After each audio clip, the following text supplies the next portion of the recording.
All these others were sidelined and Cyril remained.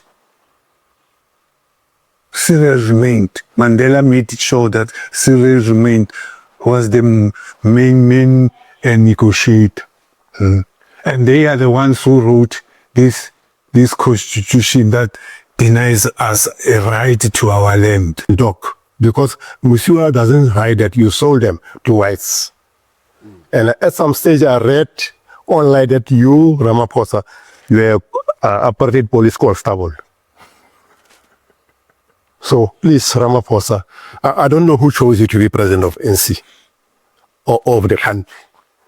Because you are selling us out. You've sold us out. In township, we say you sold us 9 out.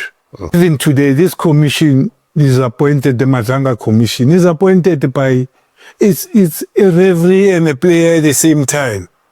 So the ANC, Africa, and the world must know that you supported us, but this ANC of 1912 failed to deliver land back to its owners.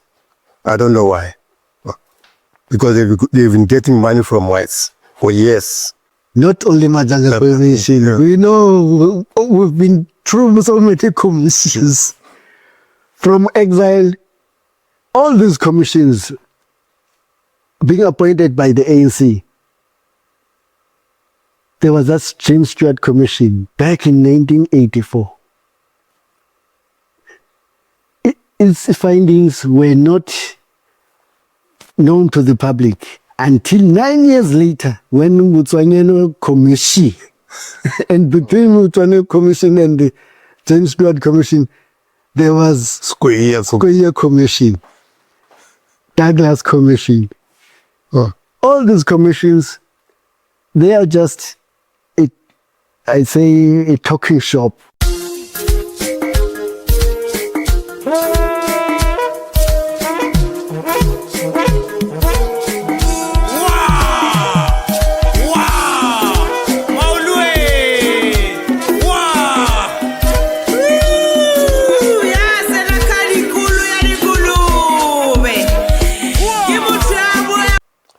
Yeah, I am Ulufile Samuel Ngabisa. I was here with uMkhonto on the 23rd of August. I think most of you saw us in our first podcast interview. For today, I think my voice won't be okay because I'm from a severe 1 week flu and coughing. But I went to the doctor. I'm better now, but I'm not yet okay. So the two gentlemen I trained with Liliesleaf Farm 1977 to 1978 in Angola. And then uMkhonto and Dilinga, I once met them again in Tanzania when they were released from Quattro prison until they fled the area to different places like Malawi and Nairobi. So, can you introduce yourself also? You've already introduced me. My name is Liliesleaf Farm. My guerrilla name. Yeah, I spent some years with Mhlekazi LT and uMkhonto Jasop. We survived some hardships outside, but you'll hear our story, don't worry. We'll give you what you want. Okay, thanks for the opportunity. Yeah, as Dave said, I'm uMkhonto Jasop. I've been here before about 3 months ago. And I'm happy that for me, this is a sort of a reunion. Because in our own special ways, we've been dealing with our issues of exile and other issues of today in our different ways. Like Ramisa here has been pushing for the past 10 years the question of bringing back the remains of our comrades in these countries, Angola and Zambia, Mozambique and others. And right now, I'm so happy. We are going to discuss a lot of things. Like this question I just hear now that the NPA, though this is something secret, it was a secret mission, the NPA sent some guys to Angola to bring back the remains of our comrades there. And they only to find out these guys, none of them was ever in Angola. I don't know how you see it, because from my side, I think this was just a mission Shamila Batoy was trying to leave a legacy behind, that during my tenure, I brought back the remains of the comrades. But I think she miscalculated, because it's not easy. This will demand a lot of DNA on the one hand, and on the other hand, it will be difficult for those who were killing people to be the ones who say, no, we killed this one and we bury it in here. I don't know how you see it. Yeah. Yes. Yeah, another thing, I think last month, September, on the 14th, I heard Mamuluku Kubai, Justice Minister, saying that countries where our comrades' remains are lying, they don't want those remains to be repatriated back to South Africa, because she says those governments say that that is part of their heritage. I dismiss that. It's just lies.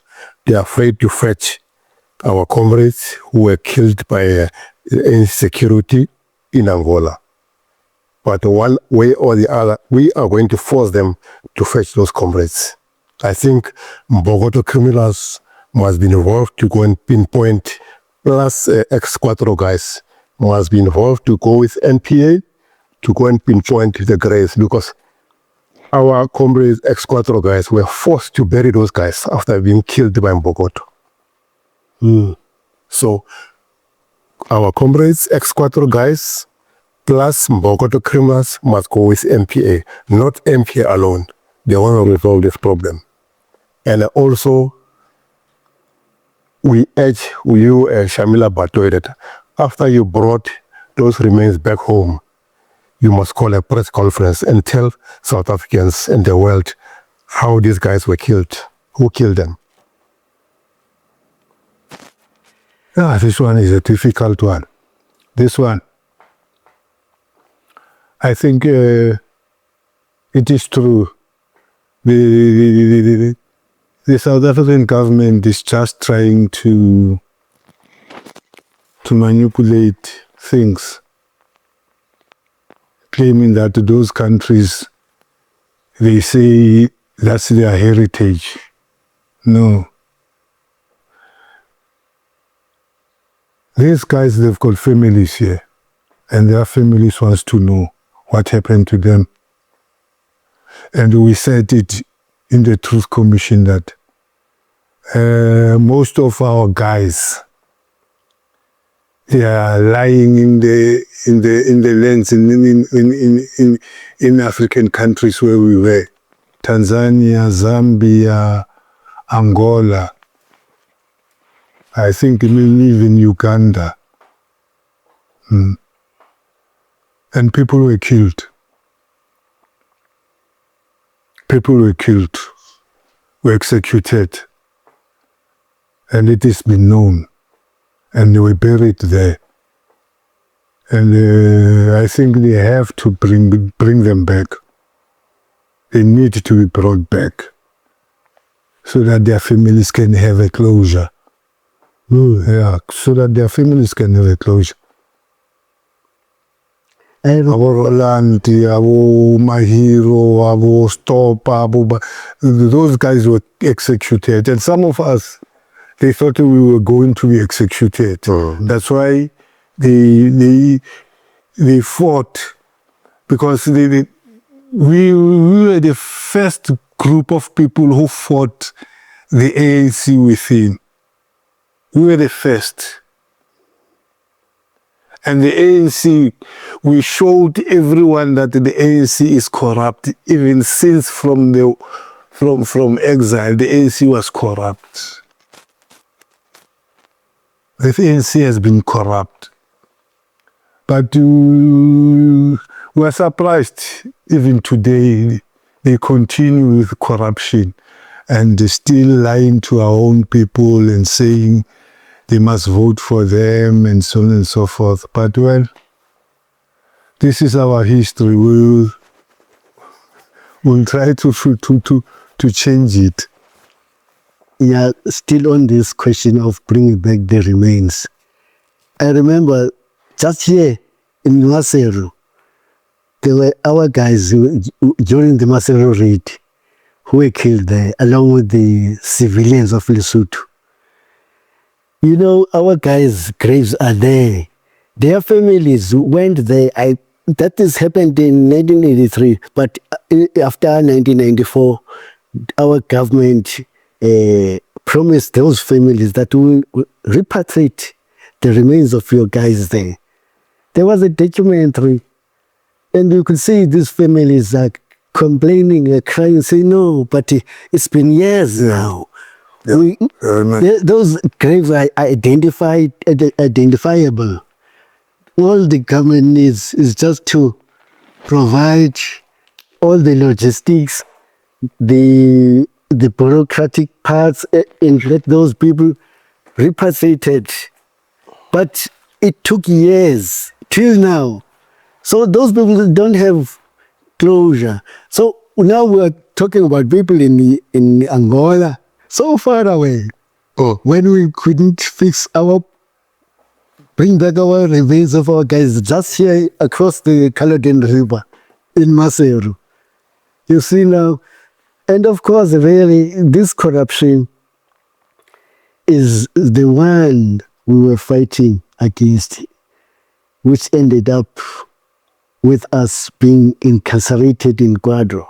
Then it's then that you realize that the formation of Quadro actually was to silence people like us who want to bring transparency. We were fighting for transparency and accountability from the leadership. All these things are things we have been taught by the very ANC, but now when we say, okay, let's practice what you teach us, that's when now we met a wall. We hit a wall now because they could not take it that we should question them. We should ask them to account for whatever, you see. So this idea of Quadro was to silence people like us, and it has worked for them. And as a result, we are where we are now with the Madlanga Commission and General Mkwayi has now started this, and I think it needs all the people of South Africa to finish it. Not only Madlanga Commission. Yeah. We know we've been through so many commissions. From exile, all these commissions being appointed by the ANC. There was that James Stewart Commission back in 1984.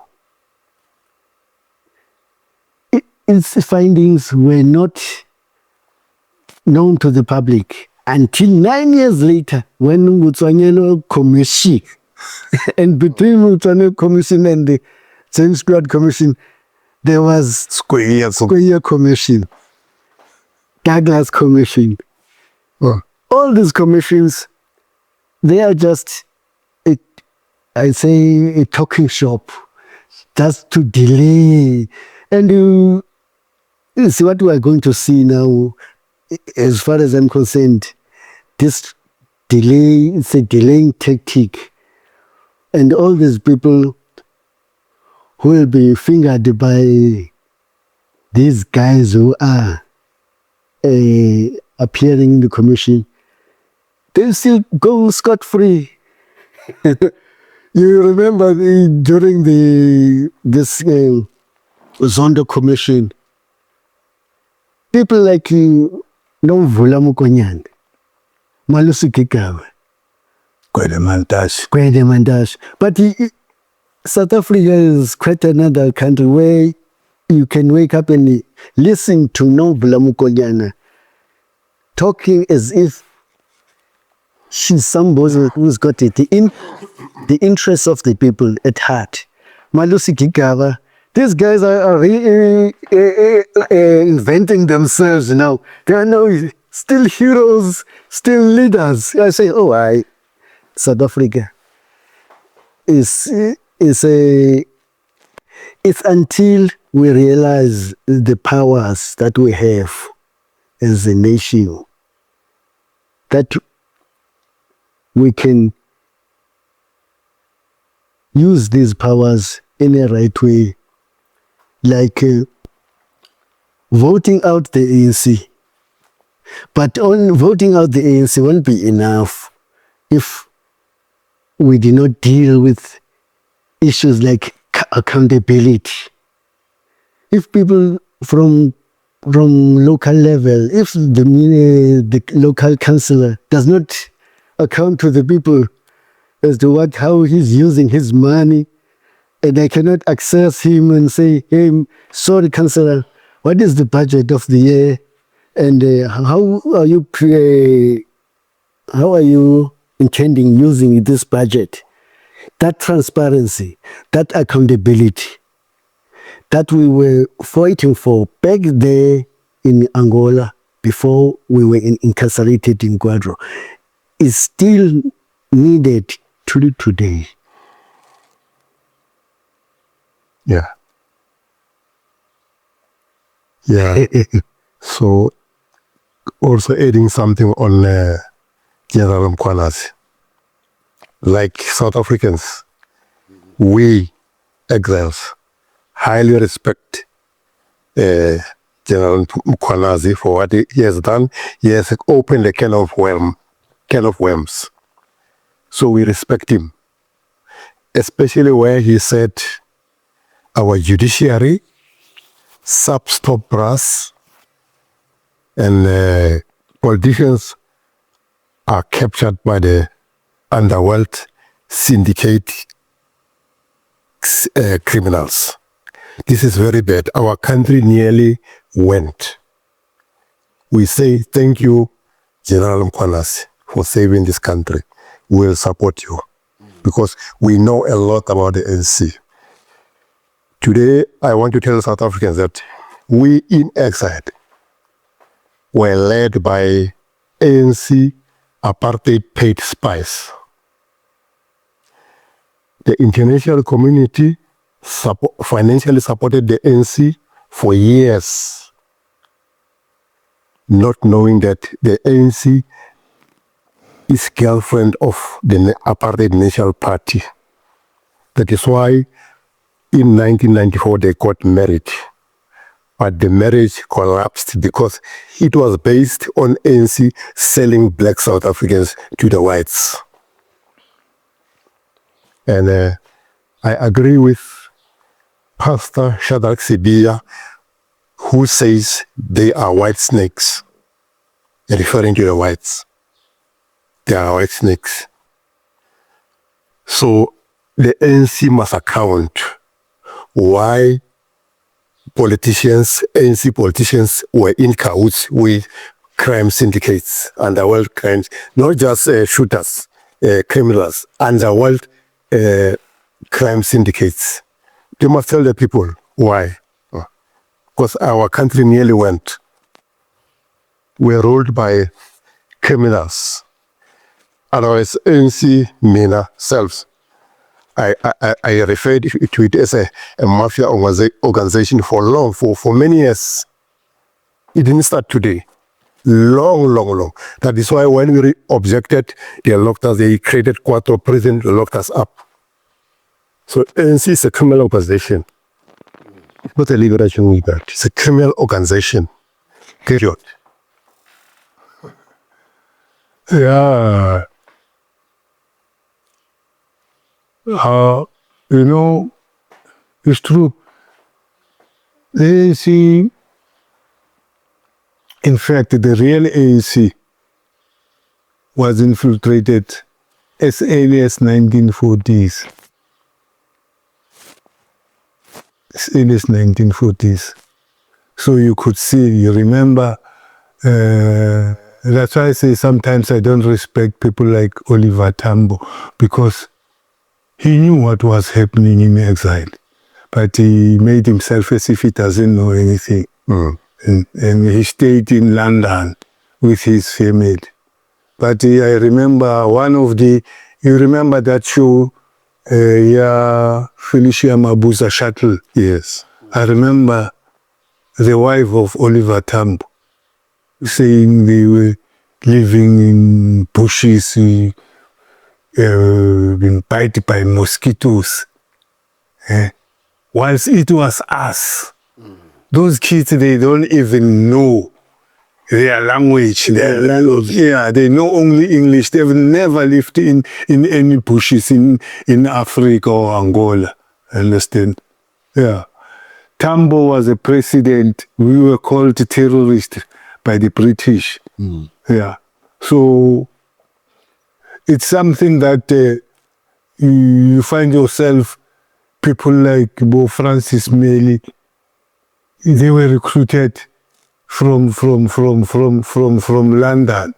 And he became the official ANC. The what you call ANC Chaba. But he was an MI. He was an MI. He found him dead also in the hotel. Just like Nat. Because as long as you know something, these people will kill you. Yeah. Criminals act like that. They don't have truth. It's just that they keep on lying, so that you must believe that lies are truth. Understand? Since we joined the ANC in exile, they pampered us with lies. Even today, they're still talking lies. That it will change. They'll make life better for the people of South Africa. No. We fought the apartheid government because it never fulfilled what we thought it was good for us. But the ANC, why do we keep the ANC in power? Whilst it doesn't giving people grants and so on and so forth. It's just a child's play. It's just a child's play. We can't live in grants. We want the control of our economy. We want the control of our country. Everything. Our kids must go to proper and have a proper education so that they must prosper and be in a competition with other countries. But what they are doing, they are killing. It's drugs. It's everything that negative. Today, we've got people in our country who don't know who they are. They don't respect our integrity as a sovereignty. And our sovereignty is the primary idea. It's the primary thing that we have, our sovereignty. And if somebody doesn't respect our sovereignty, just like our president, he doesn't respect our sovereignty. They sell our country to foreign criminals. After that, they protect them. They protected them in saying foreign nationals. This is the country, everyone who lives in it. Everyone who must share with. No, it's not. It can't be that way. It can't be that way. And I remember you used to mention this, that these billionaires like Cyril Ramaphosa have got mines in these African states. Yeah. So when you try to drive these people out, even if they are illegally inside, if you try to fight against their presence here, they will be the ones who jump to their defense, because they know that they've got interests in DRC, they've got businesses in Nigeria, and they still want to expand. Still want to expand. You remember Car? Yes. What happened in Car? Yes. See, those kids, those soldiers died there. Nobody followed that, even today. Quiet. The DRC soldiers now, those who come from DRC, they want to demob them because they are afraid of them being there.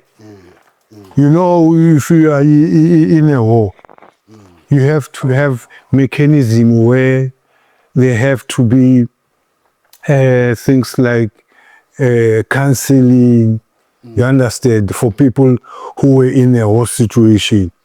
But in South Africa, because you know that they are safeguarding the interest of these leaders in these African states, like the DRC. Look at South Africa and look at DRC.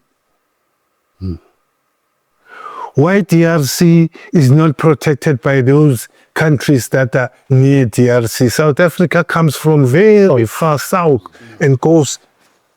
Yes. They've got interest there. Yeah, they've got interest. I listened to Motsepe last time. He says to Trump, "We love you in South Africa." We love Trump. We love Trump. He loves Trump. F. Delisa says, our country was sold.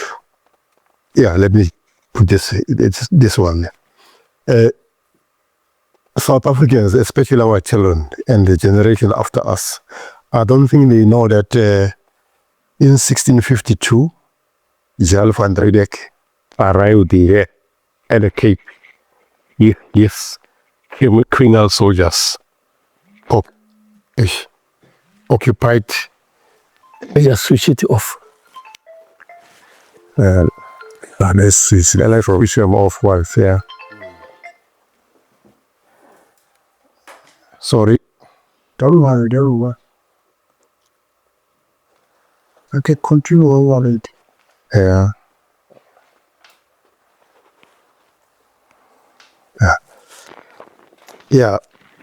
Exile Prisons arrived in the Cape 1652 with his criminal soldiers from Holland.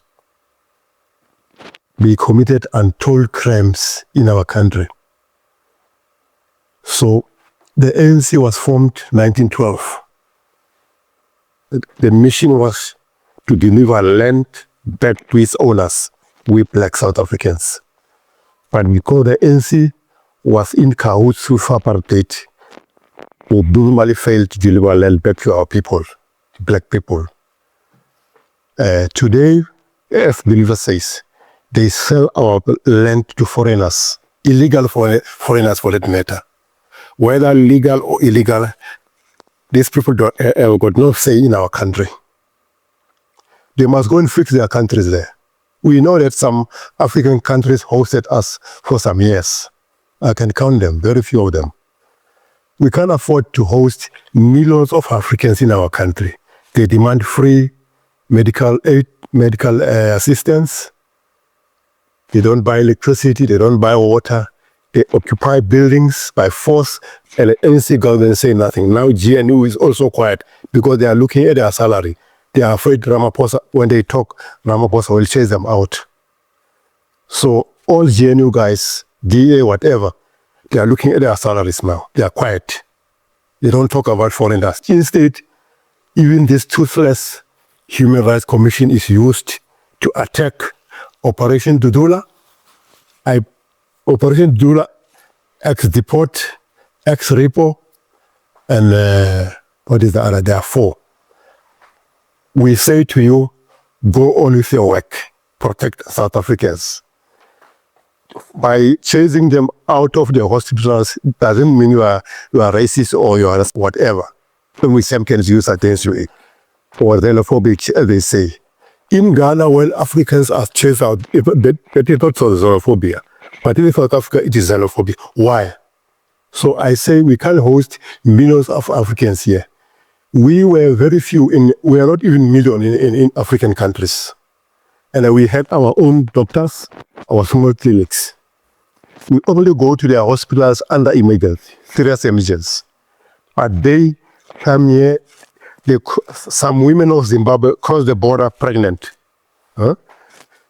especially Limpopo River. Then they land in Limpopo province. From there, hospital, deliver a kit. The kid must get a birth certificate and a grant. And she doesn't go back to her home. They are now South Africans. This thing must come to a stop. Ramaphosa and your ANC, stop this thing. This is rubbish.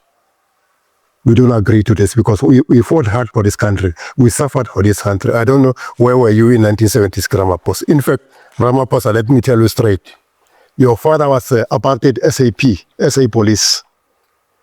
When the June 16 student uprising got hot, your father took you to Limpopo, to Venda, to go and study. After grade 12, or maybe, I don't know, what did they call it those days? Not grade 12, eh? It was metric. You went to Teflop University. And you and Musiwa Lokota are cat and dog. Because Musiwa doesn't hide that you sold them to whites. And at some stage I read online that you, Ramaphosa, you are apartheid police constable. So please, Ramaphosa, I don't know who chose you to be president of NC or of the country. Because you are selling us out. You've sold us out. In township, we say you sold us 9 out. So the ANC, Africa, and the world must know that you supported us, but this ANC of 1912 failed to deliver land back to its owners. I don't know why. Because they've been getting money from whites for years.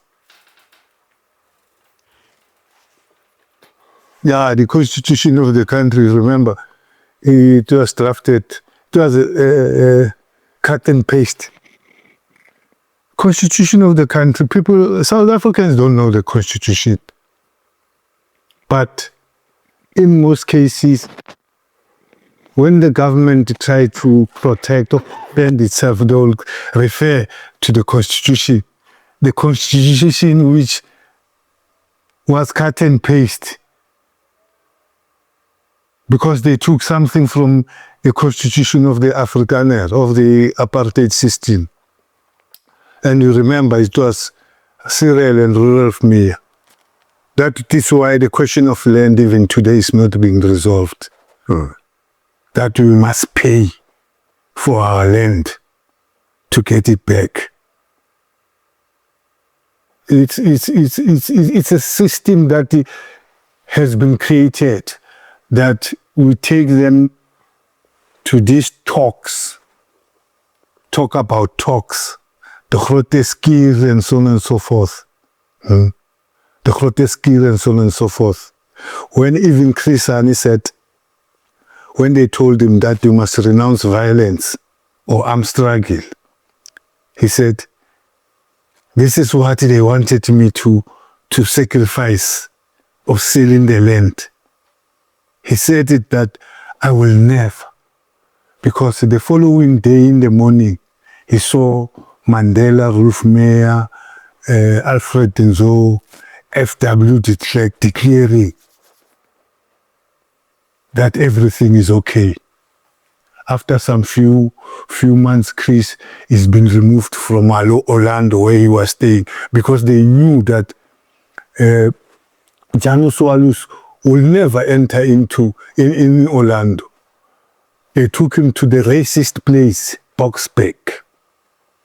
That's where they finished him. Because Chris at that time now, he was a problem to them. He was the only person who had more support within the liberation movement than Mandela. And they knew that they gave us this Mandela who sold us. This Mandela, we don't know this kind of Mandela, why he acted this way. You can't serve 27 years or whatever years that you served by the system that incarcerated you, and then after that you drink coffee with them, you say, no, we made a mistake. Take the land back. Today they are destroying him. They are destroying him. They say he sold the Reserve Bank, he said the ANC will never go for the Freedom Charter, they renounced the Freedom Charter, and so many things. Nationalization, understand? They are destroying him now because he's not one of them. In fact, they are destroying the real Mandela, that the one who died in Robben Island. Not this one that they created. This one they created, he never even worked closely with his own comrades. If you remember when we were in Tanzania, when we had a sitting in the United States Embassy, that's when Mandela was released. I told Juma, I said, no, this one is not him. And I don't know where that thing came from, but it's because I knew. You know him personally. Yeah. I said, no, this one is not him. I said so. But when I follow the things now, I can see that this is the reality. You can't sell your people like that. You serve so many years, and then after that you say, and the question of Sipho, Oscar. Oscar has been killed, he's been assassinated. The journalist asked me in London, they said, Mandela, one of you has been assassinated, and so on and so forth. He says, where have we seen a deceased being in a position to point a perpetrator? It's unlike. It's unlike him. It's unlike him. If you can follow the history of Mandela, he will never say such things. He will never say such things. But this one, there needs to be, we need to have an open book about him. Because he's one of us, but now being destroyed as if he has that. He contributed a lot. He contributed a lot. This country, its independence, it lies through him. Understand? Even if we never got what we wanted, but we knew. If you remember when we were in Vienna, during the Mkwayi, we were singing about Mandela. But from the leadership that was there was a voice that said, don't sing with that, don't sing about that person. What is it that they knew? Mandela, if you remember, I think 1970, if not 77, 78, between 77 and 78, his daughter, Zinzi at Jabulani Amphitheatre. He said, my father said he will never negotiate because he is a prisoner. The ANC will be the one that will negotiate their release. But after that, this Mandela is the one that negotiated the release of his own comrades. How come? At Victor Fersfeld. doing that solo. Even Tambo asked, he wrote a letter to him asking that, what is it that you are talking to the Nets, meaning the Nationalist Party? This Mandela says, I'm trying to resolve the question of violence. A lot of people are dying. Because he knew he was promised to be a president. It's somebody who was controlled. It's somebody who have been given instructions. That's why he never came out exactly the same time with his own comrades. Because what was the reason of him staying back? Then being released after. And the person who was in the front of that, it's Cyril. Why Mandela? Mandela doesn't know Cyril. He has been in jail. Cyril has never been in jail. But during the talks, when the talks started, the team, it was Joe Slovo, it was Mandela, this Mandela, it was Thabo Mbeki, it was Jacob Zuma, it was Chris. But all these others, Cyril, all these others were sidelined, and Cyril remained.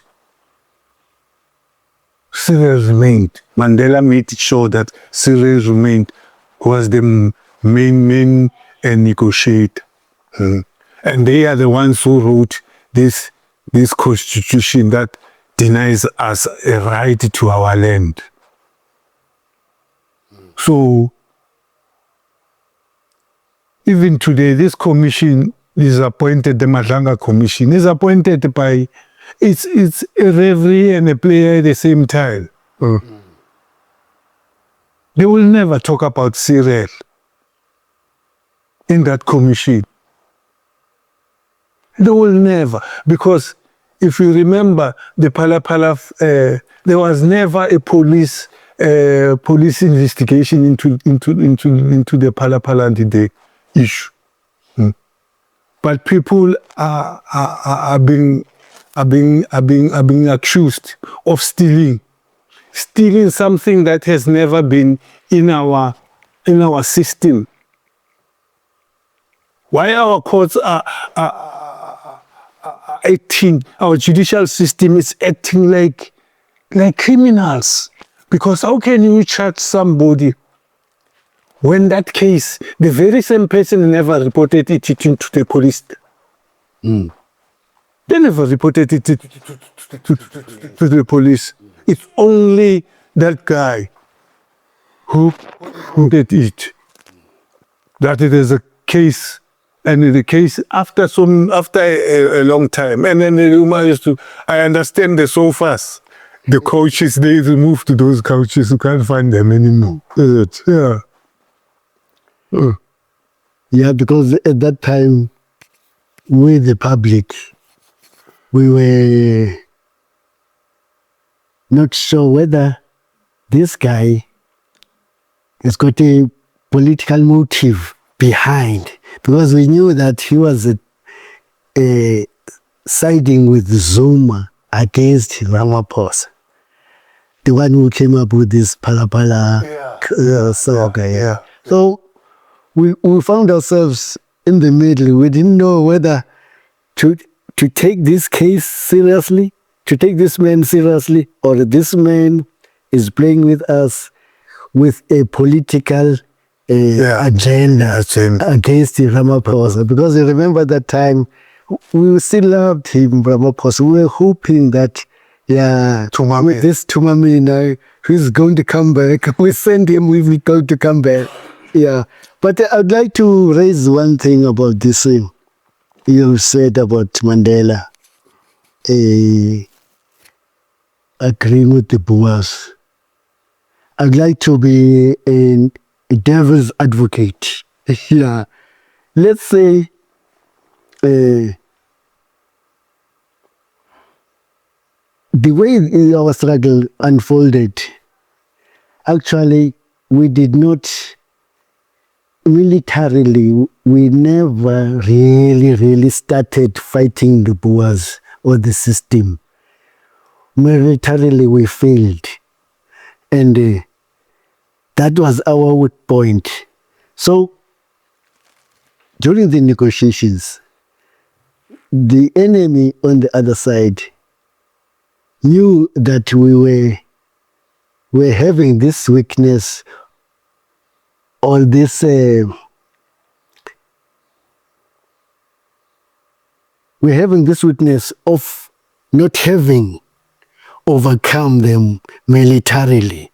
So, truly speaking, we had to compromise. You see, we could not just put on the table our demands and say, no, we demand this and this and this and this. So, but now again, that does not give the ANC the right. When it had the majority during the elections, the ANC won with an absolute majority. It had the chance of correcting the constitution, not so. So all those compromises that were done during the negotiations, I mean, the ANC still had now the chance to say, no, we want our land back. We want to, the ANC wants to nationalize. So I'm agreeing with you as far as after the ANC has won the elections, that was the opportunity for the ANC to say now, okay, the people of South Africa want to nationalize. The people of South Africa want land back. Let's go back. You remember the negotiations, the structuring of the army, if you remember. Who were sent to go and negotiate? All those old men from Ireland, they know nothing. They were sent to negotiate on our behalf militarily. When the apartheid government had everything, Navy general was there, Army general was there, SAMS general was there, Air Force general was there, everyone was there. We knew what we had. We sent those old men from the island to go and negotiate. What they said, you know what when the Boers told them that this is what we have, this is what we have, the general of the Air Force tabled everything that he has, the Navy, the Army, the Air Force, the SAMS. Our old men said, we're asking for caucus. Then when they go for caucus, they said, we've got nothing. Let's succumb to these people because they've got everything. And it's not that we couldn't negotiate on our behalf because we've done militarily. We've got, but we're a guerrilla army. There are many guerrilla armies who negotiated their integration into their liberations, but not like us. Yes, in the finals, you have to, after having fought each other, everything ends up in the tables. Yeah. Yes. But what I was highlighting is that we had not made any headway, and we had to compromise. And then we compromised a lot, more than necessary. Yeah. Also, we could not match the apartheid defense force militarily because we know ourselves. Our hands were tightened by apartheid spies within us at the top of the ANC there. That is why they created Quattro to stop us, I repeat, to stop us from going inside the country to come and fight. So we could not go any further. Remember when I told you about the depot that we had in Angola? if you go from Luanda to Vienna, that depot can take maybe a stretch of 8 to 9 kilometers. It was big. No arms you couldn't find that were provided by the Russians. Amphibious, APCs, tanks, until to the smallest weapon. The only thing that they never gave us is planes and ships, big ships, you understand? But you know what happened? We never brought them even into the country. What was home? What happened to them? Sold them. This and his crooks, they sold them. For themselves. Yeah. Well, I understand Chris was supposed to mention that before he dies. The question of how Mandela died and the question of the arms. Not the arms deal, the arms that the ANC had. The arsenal that we had too. Sold by Moody's. Yeah. And then you can't tell me Tambo that did not know. Tambo was afraid. Yeah. This. Yeah. And people like Chris knew. Chris was operating because even his life was not in safe, if you can look at it, because after coming back from Wanke and Sipoli, there was that memorandum. You remember? He was supposed to be executed. He was saved by Abu Mebo, Charlotte, Gertrude Shop, just like us. Yes, like us, You yes. understand? Because these people, they just kill. If you don't agree with them, they will kill you. Or if you threaten them, their existence, they will kill you. Look at how many people they have killed. Outside, inside the country, they still continue killing people. Yes. The Mkwayi issue, it's big. It needs a country to stand up. All of us To stand up and say this commission should move this way, not the way Ramaphosa and his peaks wanted to move. Because they choose for us what is going to be said there. Yes. People, there are families who have lost people, who have lost their loved ones. Brothers, sisters, mothers, and so on and so forth. This commission, it's a commission that needs everyone to be involved, not only few people. Because it affects each and every one who is a South African. Because if you look at what is happening now, everybody is doing whatever he wants to do. We've got criminals this side, we've got cartels, we've got drugs, we've got the judicial system that is controlled.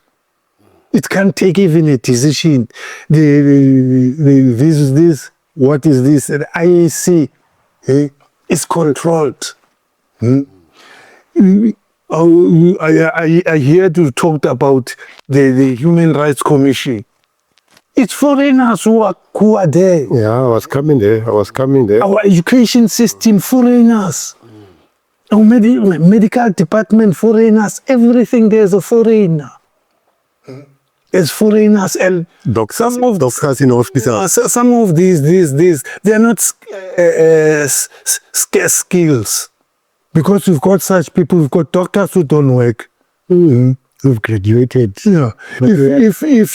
If people steal 2 billion rands of an hospital, they are killing us. It's another type of genocide. Genocide has got so many characters or types. It's another type. They make our people not to be educated. Unemployment, crime is high. And There's no respect of our sovereignty. Borders are open. Anybody that goes in and out just like what he wants. You can't have people from Pakistan and then come and then they claim to be refugees. Illegal. Or Bangladesh. Or Somalia. Having crossed so many countries. Why they don't go to Nigeria? Why the Ethiopians they don't go to Nigeria if they've got a problem and go and open spazas in Nigeria? Nigerians go to Ethiopia. All of them, they want to come here and then claim that this is an African country. You cannot.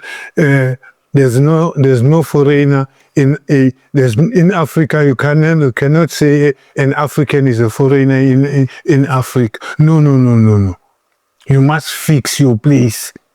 You must fix your place. And in different countries, their countries need them to fix them. To fix them. Yes. You find somebody, an old man, he's from Malawi. He's having a spade and a fork and a hat and a rake. He's coming to make garden here in South Africa. Colonization. Colonialization.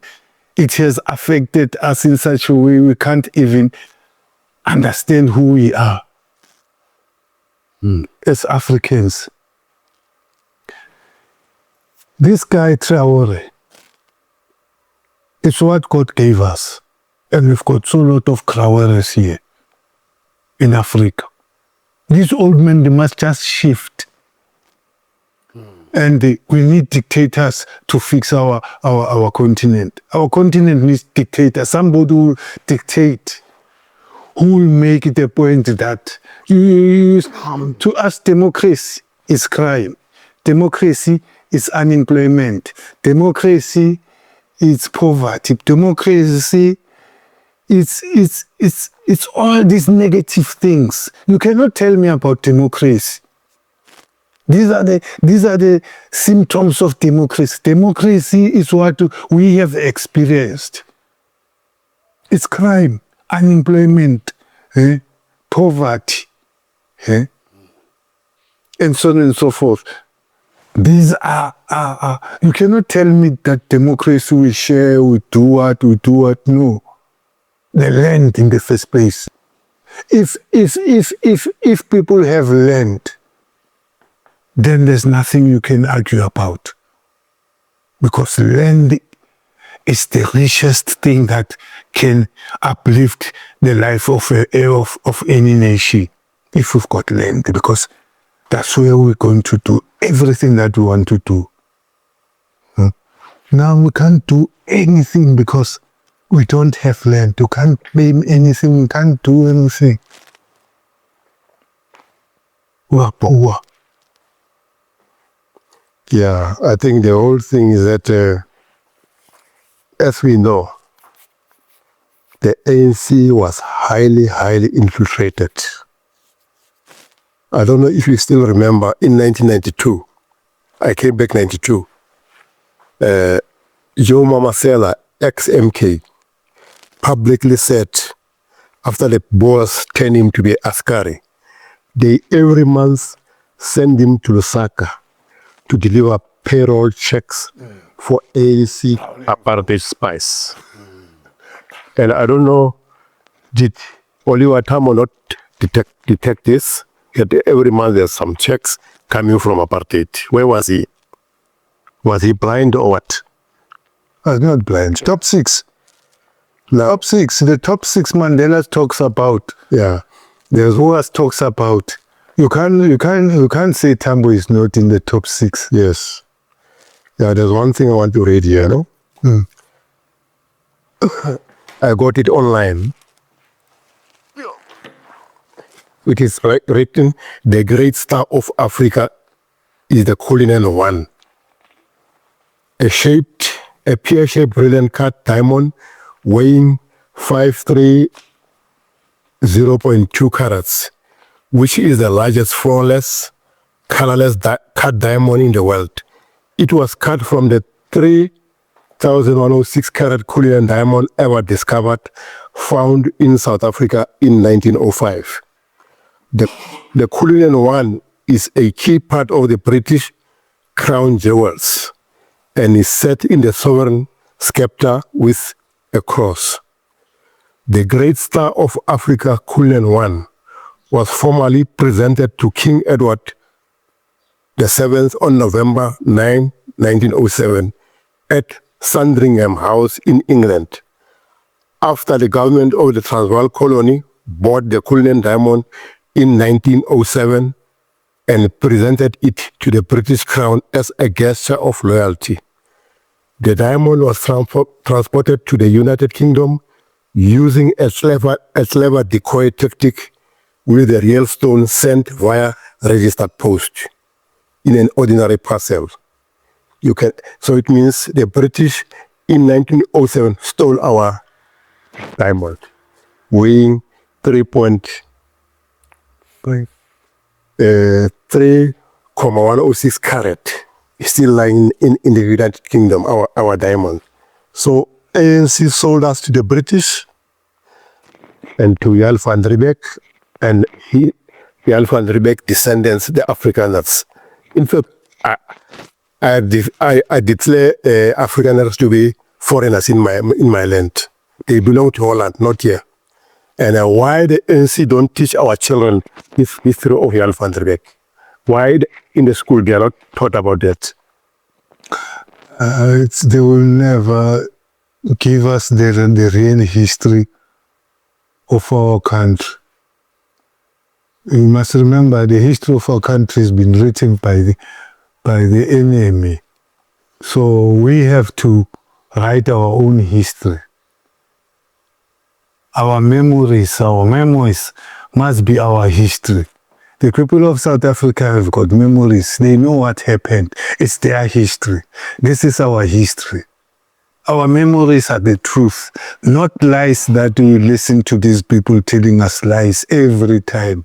The ANC survives on lies. We stayed more than 20 years in exile. They were lying to us. We found them lying. Even today, they are still lying to the people of this country. The University of Liars. Of liars. It's the ANC. Yeah, they lie, those people. Yeah, they lie. You know, criminals lie. And they rather die with those lies. And they want to make us believe the lies to be the truth. So if you know, I remember Mbeki.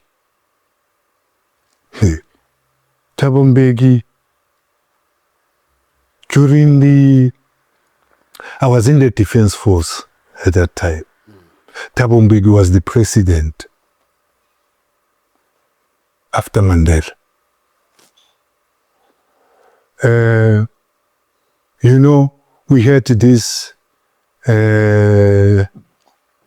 monies.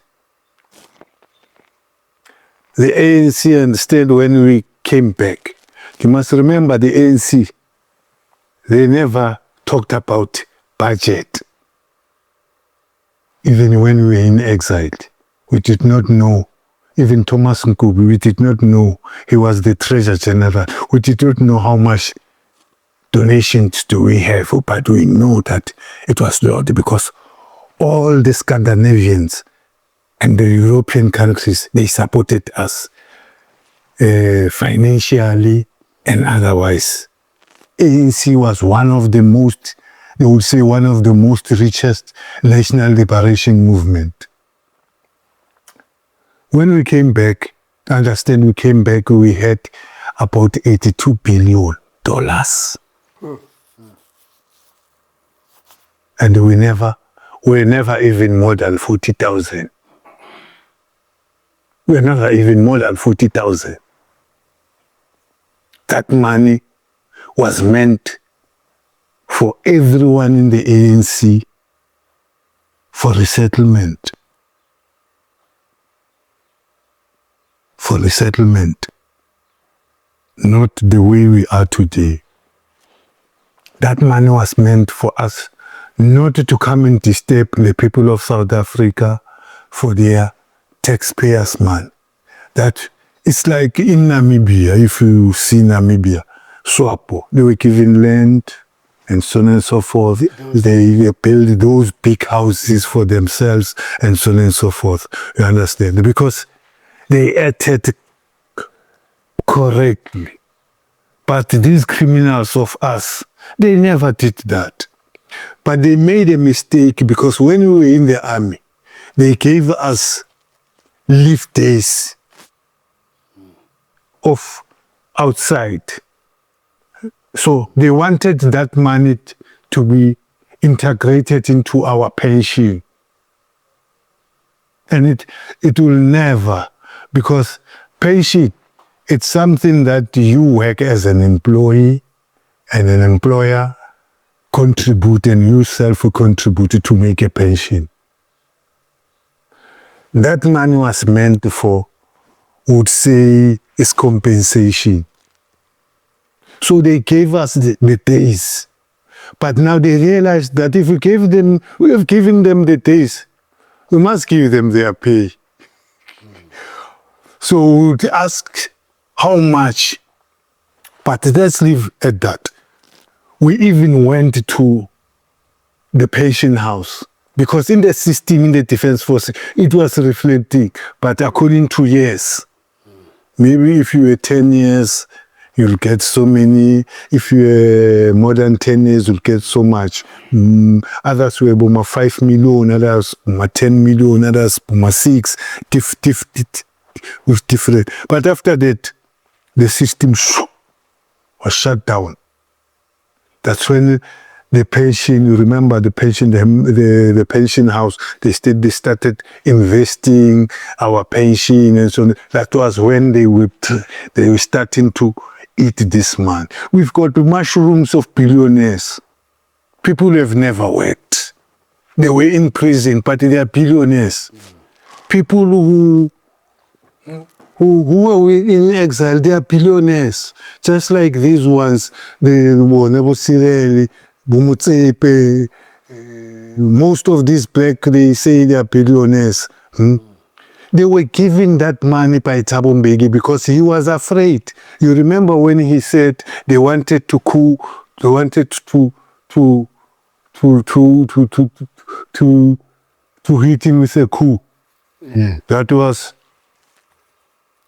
involved Cyril, Tokyo, and and that one who was a premier in the East, the lawyer, who was the Treasurer General of the ANC. Who's this guy? Yes, who was the premier of before Mpumalanga, yeah, before Mama. Yeah. You understand? Those were the guys he was afraid to challenge. You that they will challenge him for the presidency. Yeah, so he said, they went to overthrow him. Yeah, with the coup. So you can see because his wife has got so much conglomerate business and so on and so forth. Where did they work? They never worked, these people. They never worked. You can see now Mabuse, her daughter who has stopped, Other wife, yeah. has stopped that pension, 44 million. 44 million pension. He was the deputy president for how many years? He never finished even 5 years. He never finished even 5 years. He was sick. But his pension is 44 million. All these people who are in government, it means they're going to get 100 million. For what? What are they doing? What are they doing? So much. We've been there, but we have never ever even think of having 45 million as a pension, and we contributed a lot for this country, but never and ever have we seen. So if we keep quiet, we don't talk about these things. The president is any 11,000 per day. What is he doing? His deputies earning maybe 9,000 per day. How much is a month? Yeah. I remember in your last podcast, you mentioned that you found out that there's money which was supposed to be distributed to us, and that money ended up with Nuga. Did you say? Yeah, it's controlled by Nuga. It's in the United Nations. It's billions. Is that the resettlement fund? Because we were in the position we wanted to make business for ourselves, small business and so on. So this guy is Mthembu. We met in Minty Kloof. So he was close to Mandela. So he told me everything. He said, "You guys, you've got money in the United Nations. That money is billions and is controlled by Nuga." Because there's one guy who went to Nuga and said, "Hey, just loan me so much." And Nuga said, No, I can't give you that much. So we need to have, if we can have people who can back us up and try to challenge even the United Nations, because corruption is corruption. Because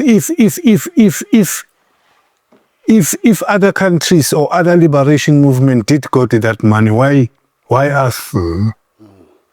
Why us? Then we will have the truth that what happened. What happened? Because mobilization was done because of us. Yes. It was done because of us. Everything that came to the ANC, it was because of us. And our families. But what happened? If we can see all of us, we've got nothing. We depend on the very same families that we left suffering. But people are staying in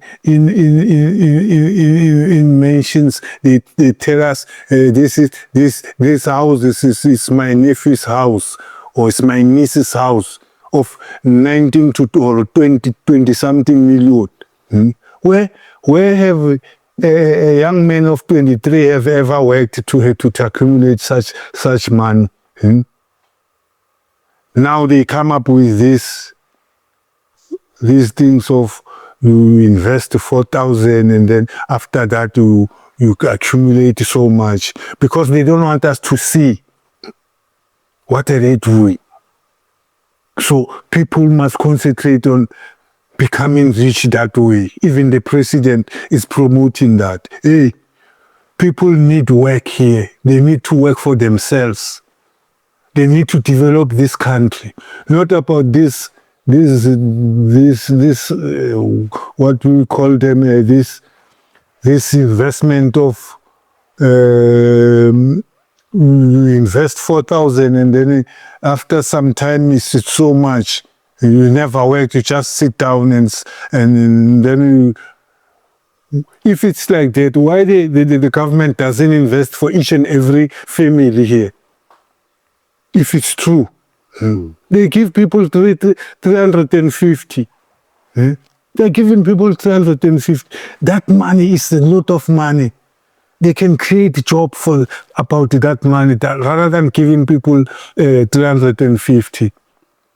You understand? They can create so many things because that money, when you count it, you see it's billions. I think they don't have a plan. A system. Yeah. They don't have a plan, no. Because they themselves are not competent.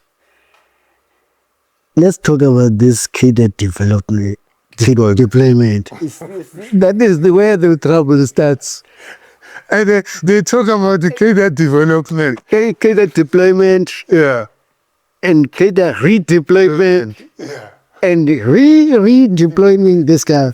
This guy fails, this minister fails in education.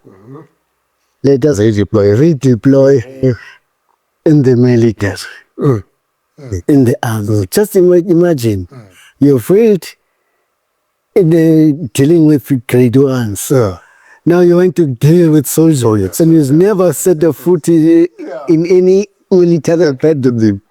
Is cadre deployment really killed this country because they don't want somebody who is competent. But don't you think it's a scapegoat? They want somebody. They deploy somebody who will listen to them. Yeah. Who's only accountable to Shell House or later Lutole House. This year is the show off. I thought It's this cadre deployment that has ruined this country, really, because they do not want somebody who is competent.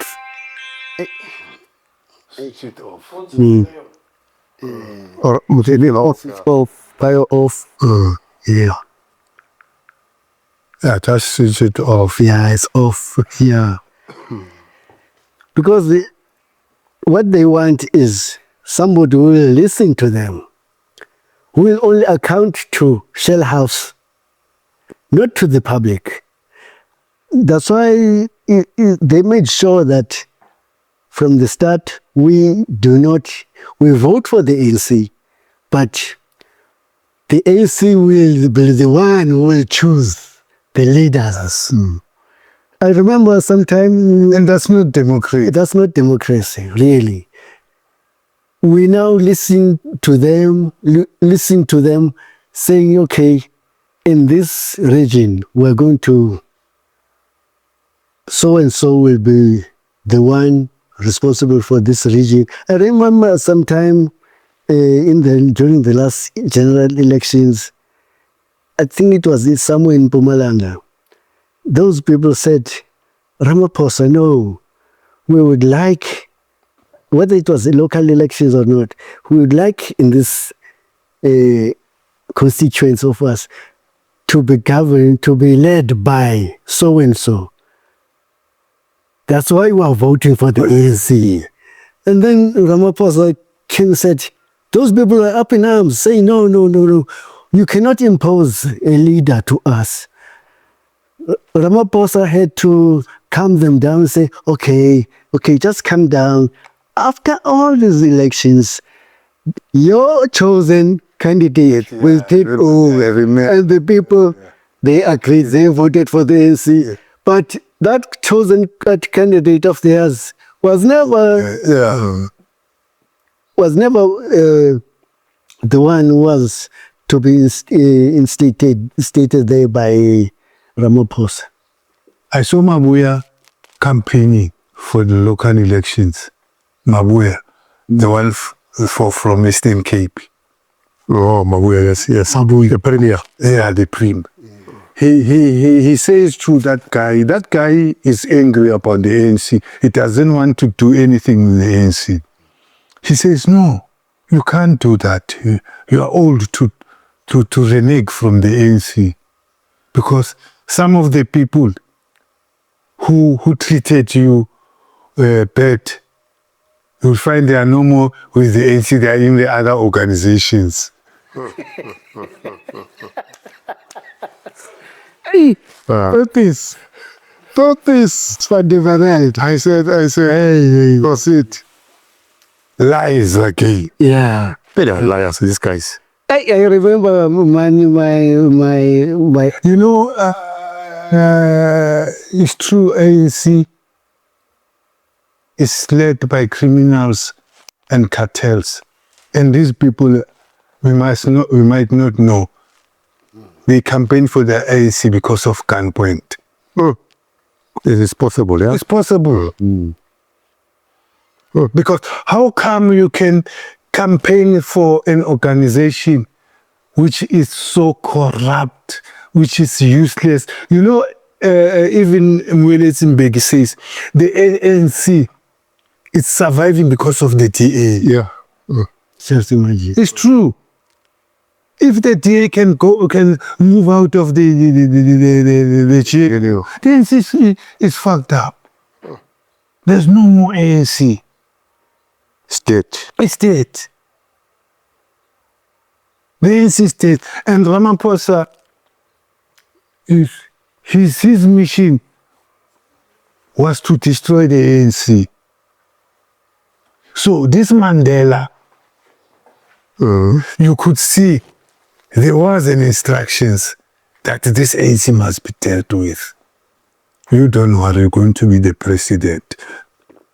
Because it's not an ANC. It's only somebody whom they just recruited and make him as if it's Mandela. You understand? That's why he chose Cyril. That's why Cyril is doing what he's doing. He doesn't care whether the ANC loses elections and what. Because he's secure. Secure, yes. He's got everything. But he forgets that the accumulation that he has, if the ANC goes down, it's going down. Yes, but I was going to say that because once another party can take over, even if it's a DA, these guys will now be exposed. Yes. They'll be very vulnerable to that. So, on the other hand, they do not want the ANC to perish because it's their, it's where it is a hideout. Yeah. They're hiding under the ANC cell. Yeah. Yes. What can you say? Yeah. True. Yeah, I think I want to bring something here. This thing of ANC prisons. I think there's outside. The ANC has committed an international crime in Zambia, Tanzania, and Angola. And I think we're asking advocates on pro bono to help us bring the ANC, Tanzania, Angola, and Zambia before the International Court of Justice to account. Because these three countries plus the GNU must compensate us for making us suffer for years in exile. So I don't know, I'm asking South African advocates to help us on pro bono to take this matter to the court, plus to the UN Human Rights Commission. Because really this is an international crime which the ANC committed. Yes, them allowing the Liberation Army To run prisons to run prisons. in your countries. Yeah. Yeah. Even the countries that they hosted the ANC, how do you allow an organization to have a prison, to have kangaroo courts, and to have such negative and even executing people in your own country, and then you keep quiet? So accountability has to be there. Because in Tanzania, you remember when we were in Tanzania, those guys, they send those policemen and then they arrest us. And then they took us to the charge office. That guy, they gave him a bag of beans and rice and what. He says, no, we are illegal here in Tanzania. But we were brought by ANC there. But because now we distance ourselves with the ANC, we join the United Nations. They say, no, we are illegal in Tanzania. Yeah. So people don't know that illegality thing. You can't challenge it if you are not a citizen of that country. They think that illegality maybe It's something that we have created it in South Africa. We have experienced it outside, if you remember. In Tanzania, they told us, you are illegal here. Even if we were brought by the ANC, which ANC was legal in Tanzania. But because we want to distance ourselves from the ANC to be part of the United Nations, they said, no, you are illegal. That's why we are arresting you. Was actually, during that time is when the leaders, Mkwayi, Sisulu, Mtsaledi, all these, the Rivonia Trials, except Mandela. They were there in Tanzania.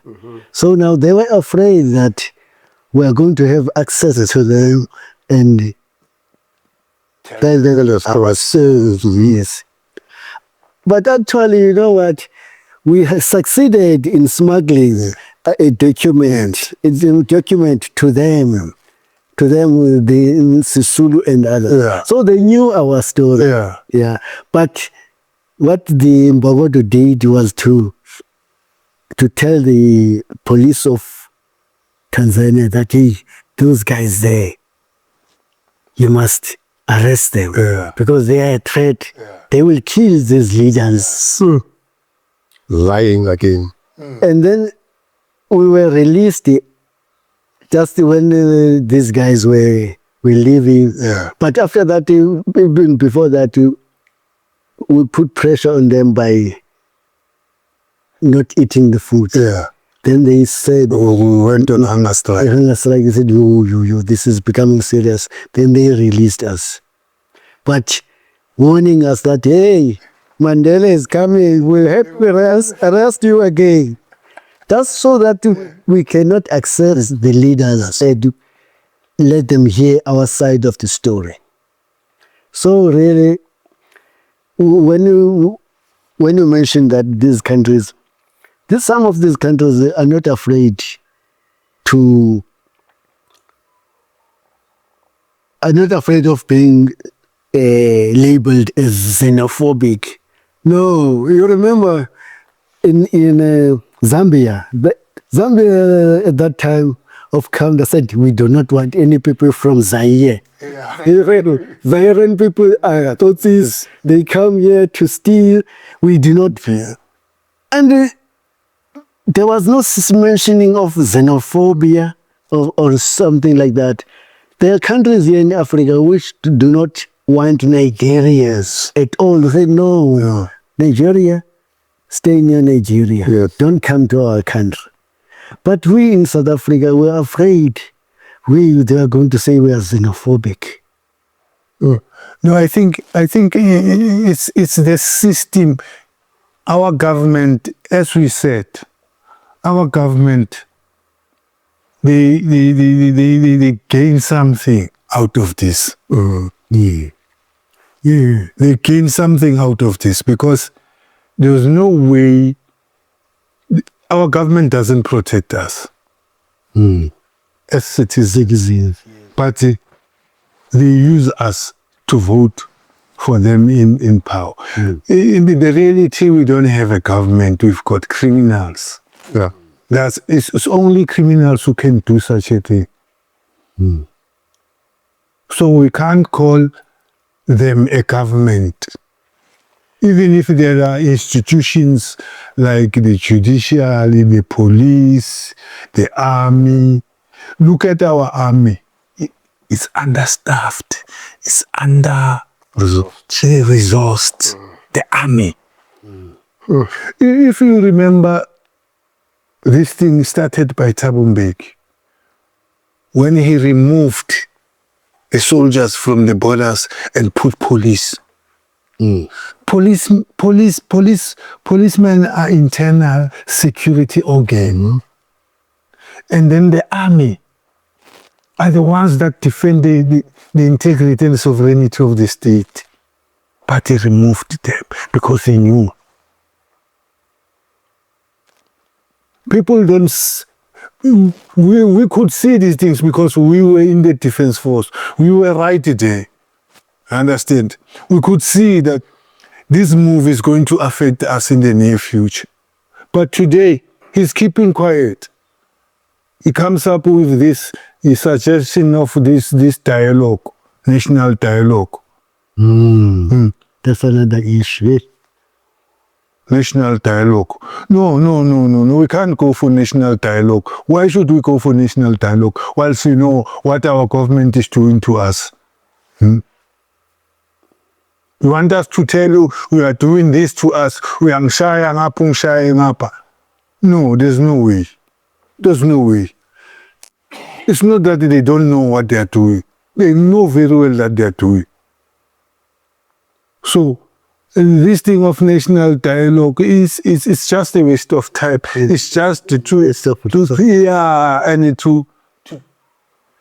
dissuade people so that they must not have a concentration of something that they have to do. Like this commission. This commission have to be transformed to be a people's commission. This one. Not the commissions that they have been promoting all the time, because the commission is on the commission. 5 years later, there's no any arrest. There's nothing wrong. They've protected themselves. They say, okay, this is what it is said about us. So we are not going to do that. You appointed the very same people who are there in the commission, who have been pointed that these people are culprits, like Bo Kwedemantas, like Bo Nonkonyan, all these people. Cyril appoints them also again there. This is going to happen again in this war. Because this guy, uMkhonto, why is still there? Why is it getting paid? Why is it using all the resources of the country, of the state? Whilst he's the main man is because why? He will reveal. If they can, he will reveal. You understand? And in that route, you must know they might kill him also. Like that one. They said he had information, a lot of information. That is why they sent somebody to go in and finish him in France. The DNA says something.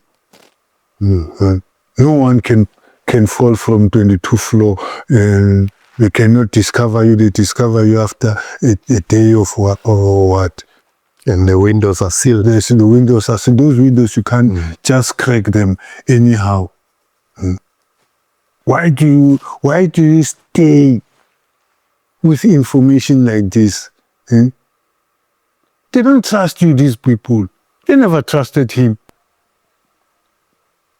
They never trusted him. He was a police what? Minister of Police. The Minister of Police, you know something. You know something. So this Keida Yes. They're just recycling yeah. each other. No qualifications. No qualifications. And you know, sometimes I feel otherwise when they talk about Keida deployment. I said, but this Keida deployment is who's these Keidas, which have been trusted so much. No, it's fake. There's no Keidas there. Those things are not Keidas. Those things are not Keidas. Those things are criminals. You can't point Matala that Matala is a criminal. I listen to Mbalula says Matala is a criminal and so on and so on. He's a Keida deployment. He's a Keida. He was also deployed. His car was using the Blue lights. The blue lights. Tembisa Hospital is like this because of that. The president doesn't know his nephew. He's involved in this And if you can see Tembisa Hospital. So if they did that to Tembisa Hospital, what about these other hospitals? Around the country. Around the country. I think Because the system is a system. If they deal with eating or mismanaging the budget of the of municipalities and so on and so forth, just they're making our people to suffer more and more and more and more. And then after that, they want their votes. But it's high time the people of this country must stand up. All of them, all of us, we stand up and say this is what it stops here. We have done it. Why are we afraid of ANC? What does the ANC, what it has done to the people of this country? It has killed the people of this country, and it will continue killing them.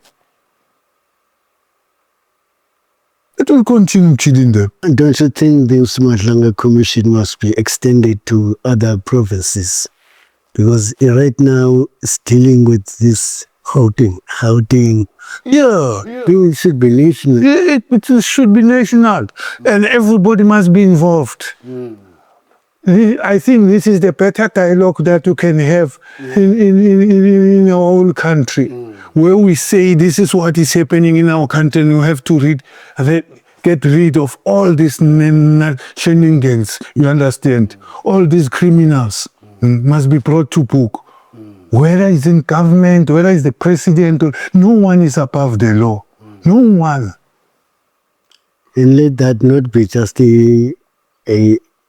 something that will make us to forget. And then after 2 years again, it's election, something comes up, and then they shoved it. They shoved it. They say South Africa has got best judges, but those judges refuse to be part of the system. Why? Best judges. Because they don't want to be part of this corrupt system. The judiciary, all those people are corrupt. All of them, they are corrupt. Like you said, with that MKMV trust case. Yeah. MKMV trust case. It just Disappeared. it's a cold case now.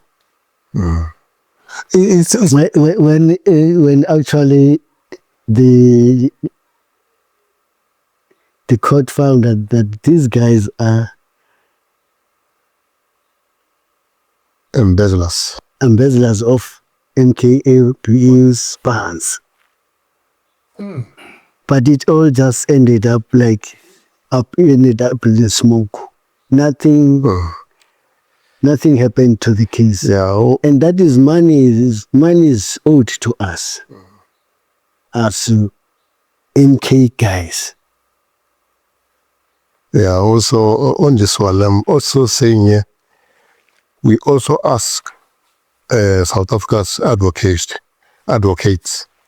to help us pursue this master of the court to implement this court order. Because I used to write to, you can't believe it, to advocate in Zabeza to help us pursue a master of the court to implement this case. This court order. He decided to change this email address, and no communication between me and him. So later, he is promoted to be president of Cricket South Africa.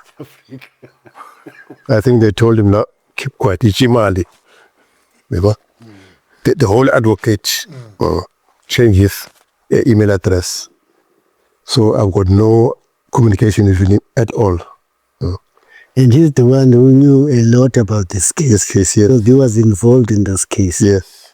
But at a certain stage, he just distanced himself. Yes. Just when we are about to... To Mr. Tebeza, you know him even in the TRC. You know him in the TRC. Me, I remember I put him on his place. He was also in the Mutswenyane Commission. I told him that what I'm speaking about is what I know. You don't know. You don't come and ask me such a question. I told him to be Santebes. I told him. Because it was as if we are against the ANC, because at that time, you know, this Mandela issue. They even don't know, they don't know even Mandela, these people. Most people in the ANC, they don't know Mandela because Mandela is generational. Our generation is the one that knows Mandela because we know him. We don't know people from prison. They will tell, then they tell us it's Mandela. And then after that, he does what he does. And then we believe that. We are the generation that knows Mandela. Understand? Because your father, of course. Yeah. And other people, they don't know Mandela. It was for the first time. And I cannot blame these generations after us because they were not there. Mandela has been in prison for them all the time. So if this person is being released, they think it's the very same person. Mandela, you can't change. You see, this isizukulwana sakhe, Mandla. That's the reflection of Mandela. But this one, the face is, no, that man has got a bold face like this. He's to the, what you call it, the Khoisans. He's a Khoisans, and I understand this from Botswana. He came with his mother, when he was a little boy, and then he married to the chief with him at Daide. So you could see Mandela was African during his younger days. Why Mandela could go to Pembela in Algeria? Why Mandela could go to Kwame Nkrumah Elgala? Why Mandela could go to Ethiopia? Why Mandela could go to Tanzania to Mwalimu? And not to China. No, he never went to China, he never went to Russia. Soviet Union. Yeah. Those ones are communists. Mandela was co-opted to the Communist Party. He was never a communist, he was a nationalist.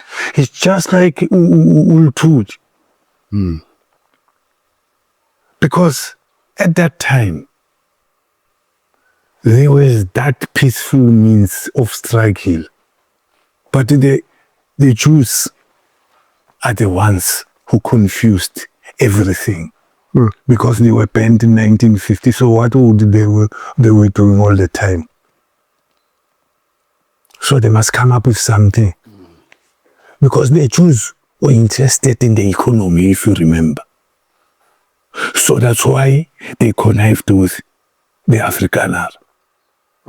Verwoerd,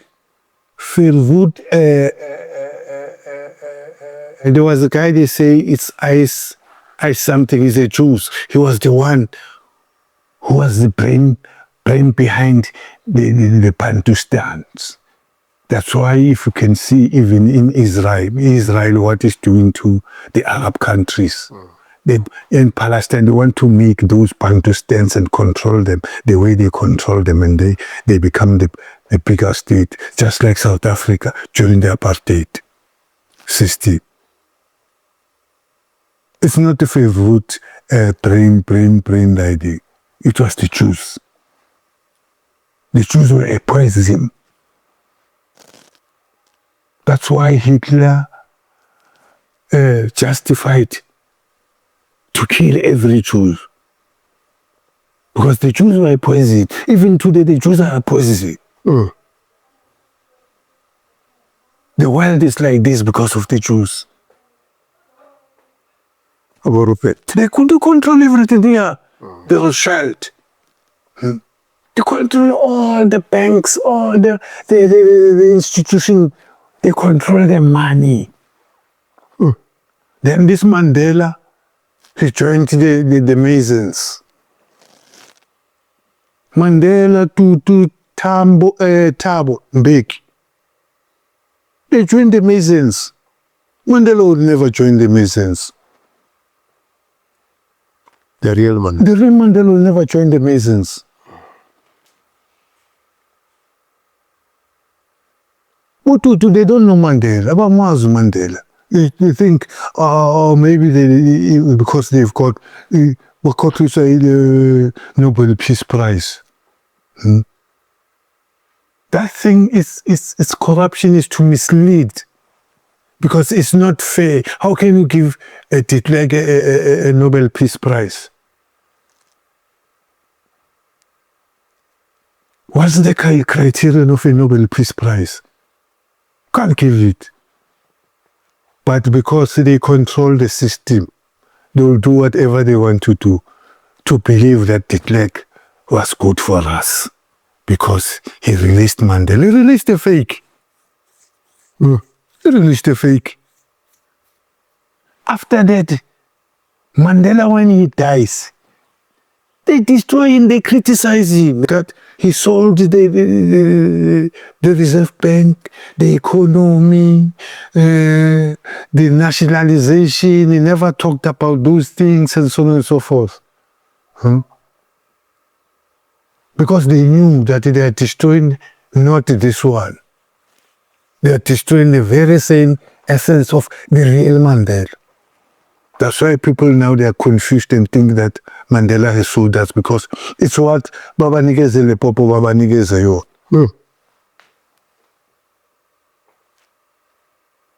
Yeah. Can we come to this one? I was in Lusaka 1984 when you guys in Angola started shooting up because you wanted to, you were kept in camps and you wanted to come and fight.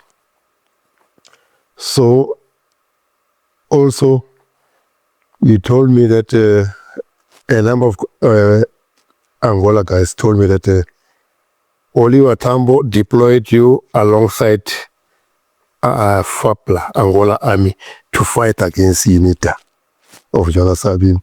And in the process, our guys were killed by UNITA rebels. And also, you said, Oliver Tambo told you that we must bleed a bit for the Angolan people. You just tell South Africans about that.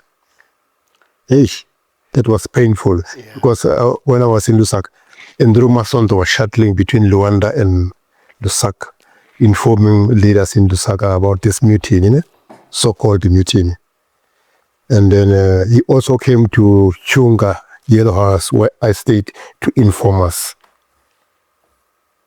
So I was shocked to hear that Johannesburg rebels killed some of our guys.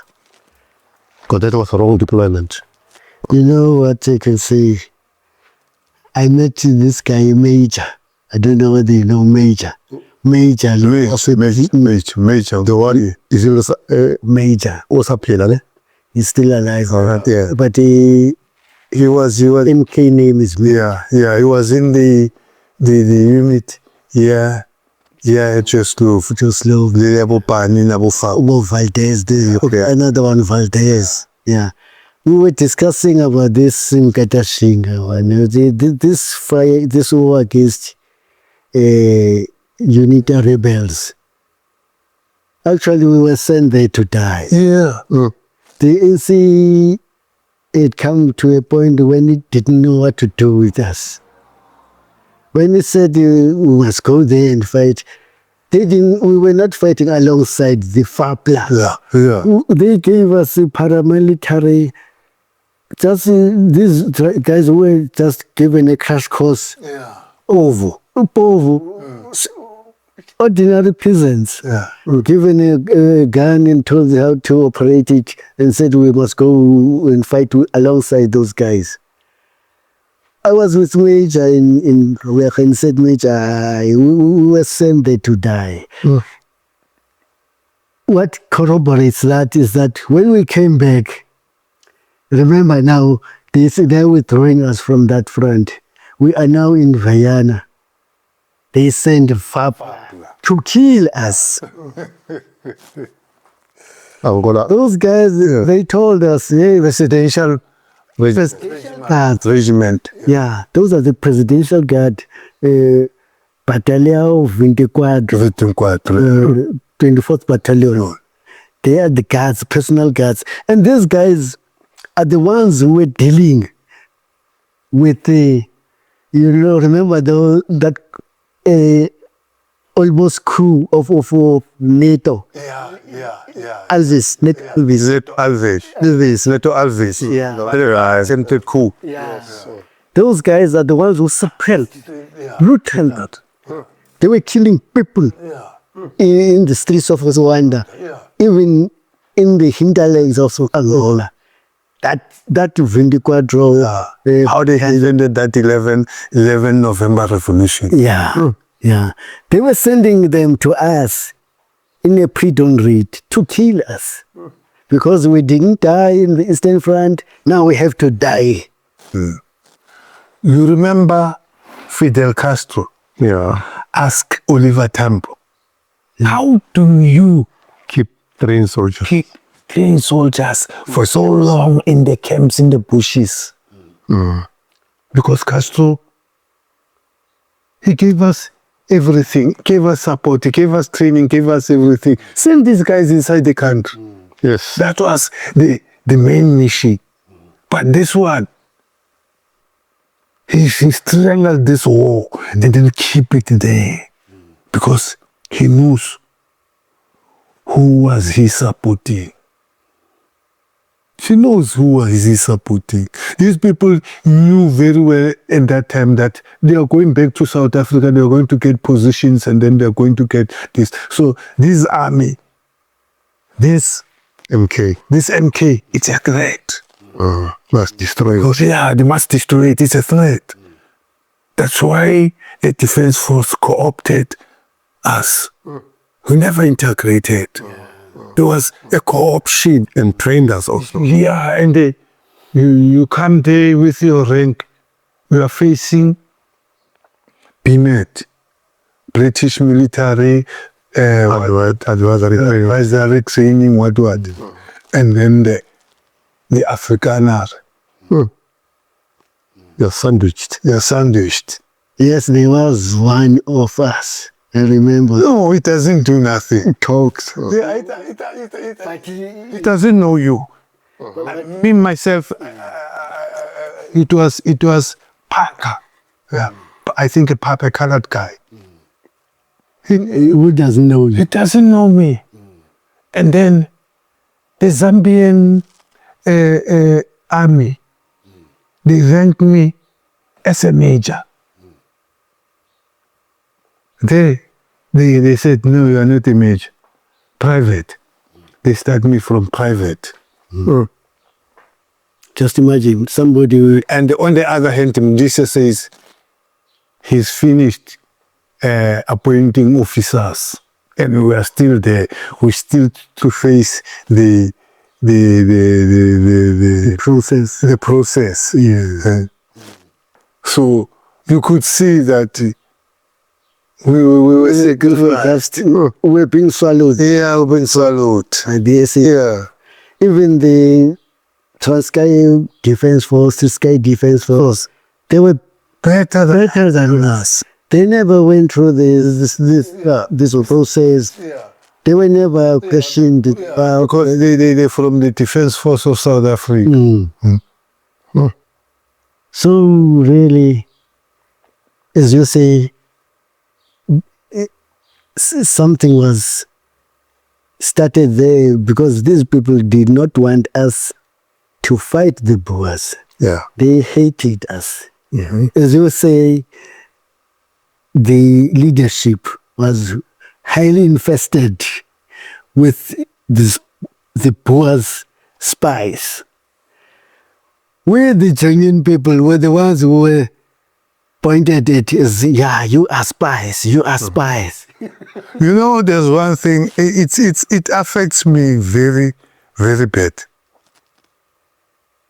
You know, I'm the one who discovered Quattro. It was me and Eddie. We're in Kibashi.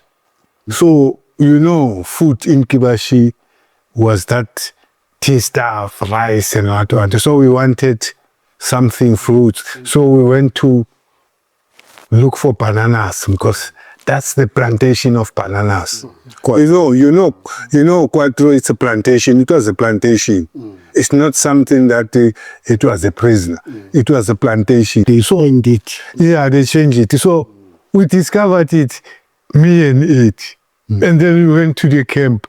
It was Parker, the commander, and Seiso Tankett was the chief of staff. We said, hey, we got another place. We can make a camp for it. You understand? That side. Because at that time, we were dealing with bases. There's a main camp, but it must have bases. So we thought that it will suffice for us. Other people be in that base because that place we at least will be securing a bigger place. I think otherwise, Mbogoto came in and then they make. When I'm a Quattro, when we are going out, I said, but this is the place because the structure I can see it. I said, yes. Why did I saw this place? Look at now, I'm a prisoner in the very place. And it affected so many people. Me and Ed, we discovered it. We're in Kibashi. It's not far from Kibashi. I know. When we were in Quattro, you used to hear the singing. Yeah. So that's why when they beat us and we are crying, they say, sing a song. Yeah, okay. Yeah, sing a song. You are singing, you are being betrayed. Actually, the whole cells, everyone in Quattro is told to each cell, hey, sing a song there. Yeah. Hey, sing a song. So that to drown because this other Kibasha camp is quite near. So they will hear us. So they will hear our cries. There's no singing. So some of them knew that, hey, when they start singing, being beaten. I don't know, but I saw that in this movie, The Good, the Bad, and the Ugly. That's what exactly was happening in this time when this guy, Eliwalak, is being taken inside the office with the Clint Eastwood. They said they ordered those soldiers that they must say, and the other soldier says, hey, when we sing, they are beating somebody up inside. So, really, this is a sad story, but I'm glad, guys, that you are not bitter. Yeah. You are not bitter. You have expressed yourselves, and you know that by expressing yourselves, you are freeing yourselves. And you are healing ourselves. You are healing ourselves, yes. Yeah. But we are doing this because some of us have died, and there's no one who can do what we are doing if we do not do it ourselves. So it's not a matter of trying to be lacking publicity or what. We remember those guys who are dead there, who died in Quattro. innocent people, who did not deserve to die. Up to Sipho Phungula, that when we have returned, it means these political killings, we imported them from exile. And Sipho Phungula was the first victim, just on arrival. And there are many, like you say, Nede from KZN. Nede. And I know another one in Alexander. Yeah. This guy, when he arrived at home, they came and shot him with hail of bullets. You're left with 4 minutes. Okay, sorry? You're left with 4 minutes. All right. Oh, let me just, another thing which after you left in Dakar, Tanzania, why I was also incarcerated by Mbogota, because me and some guys exposed sexual abuse of our little girls by Mbogota thugs. So we made each girl to write statements in paper. So Mbogota was bitter about it. Then they told him, he was, I don't know what is his first name, he was in Mazimbu, NEC member. He, and this guy, Stanley Mabizela, arrived in Takawa with Mbogota from Dar es Salaam, Mazimbu and Takawa, to come and scare us. So an agent meeting was organized. We all went there. And one guy, he was close to Mbogota, said to me, LT, in this meeting, keep quiet, Baba. You are a target. I was shocked. So, Mange and Stanley Mabizela addressed us. And then two detachment guys were expelled immediately from the ANC by Mange and Mabizela. One of them was called Professor. He died in Tanzania. And we came back, left his body there. In his address, Mange wanted to shout at me, said, LT, we are coming for you. So the girls' statements were in my hands. They were taken by force from me by Mbogota, and then I was locked up. So I was locked up because of this, plus why I visited you in your base. But I went there as a logistic to ask your needs, for your needs to come. So I was locked up for 2 things. But fortunately, I managed to escape. And a Tanzanian photographer was organized to come and shoot me passport photos. So I was to be sent to Uganda. Otherwise I could do that if I was there. Fortunately, I escaped. And I'm here today telling the story. Yeah, another thing I forgot to mention in my first interview that my Tanzanian wife passed on in 2008. That is why my daughter went there 2009 to go and to make rituals there and see the grave and see her siblings. Also 2024, last year, she went there with her friends, but to Zanzibar, just on a traveling. And then she went to with her siblings, stayed there with her for 1 week, because her traveling and her friends were for 2 weeks. Yeah, so that's it. Our time is up. Closing with 30 seconds, closing words. Yeah.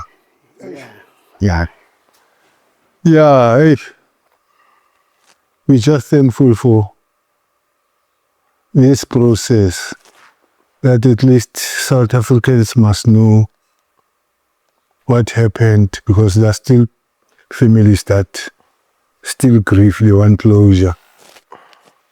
We hope some of these other issues will be addressed, as long as we are a nation, a country. we have to be a country, not what other people think of us. Yeah, I think your podcast, because I tried City Press, this editor of City Press, what is his name? He's somewhere here, but I tried in Kepile Mabuse, write them emails. I tried Newsroom Africa. They ignored me. So I thank this Mashiani podcast. Of course, we've managed to tell South Africans, and we will still tell them more. I can also concur with you that you are doing fine work. What I like about you, you are open-minded.